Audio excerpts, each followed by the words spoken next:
Наскоро пациентите од Кочани и Делчево наместо во нивните ќе бидат пациенти во Штипската болница.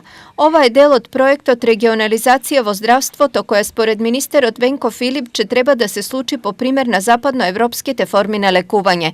Потребата од овој пакет се наметнува поради мал број на пациенти во споменатите болници и големи трошоци кои тие ги генерираат за нивно одржување. Со тоа што ќе се ослободиме од непотребните трошоци, од непотребно менаџирање на згради, инвестирање таму каде што цело време се ствара долгови, ние едноставно се ослободиме од тој систем кој што, историски гледано, не ни дава ефикасност. Една болница во регион ќе ги покри услугите за целокупното тоа население.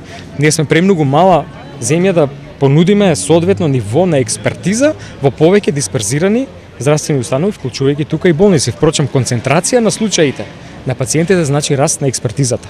И токму тоа сакаме да го постигнеме. Штип ќе биде следната година најмодерната болница во нашата земја. Мораме тука да се посветиме за да надградиме и експертизата и луѓето кои што ќе работат тука, се со цел тие капацитети рационално да се искористат. Освен ова, друга новина е што специјалистите од Штипската болница ќе спроведуваат и примерна здравствена заштита во здравствените домови каде што нема соодветни профили. Најголем е притисокот за педиатрите и за гинеколозите, што значи и педиатрите и гинеколозите во следниот период, после спремната промена во законот, ќе може да дадат услуга и на примарно ниво, посебно во центри каде што идентификувавме дека тоа навистина како услуга недостасува. Исто е и што проби Штип и сакаме да ги овластиме гинеколозите во Штипската болница, тоа истото да го дадат како услуга.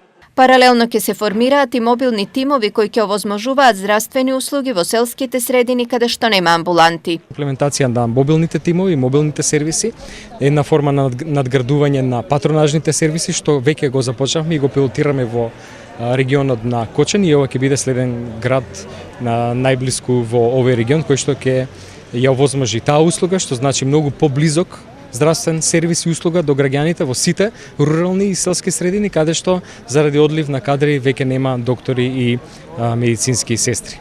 Пакетот промени во здравството содржи можност матичните лекари кои не можат да вработат медицинска сестра на нивно место да ангажираат немедицински административен кадар, проблем со кој се соочуваат многу матични ординации во регионот и државата.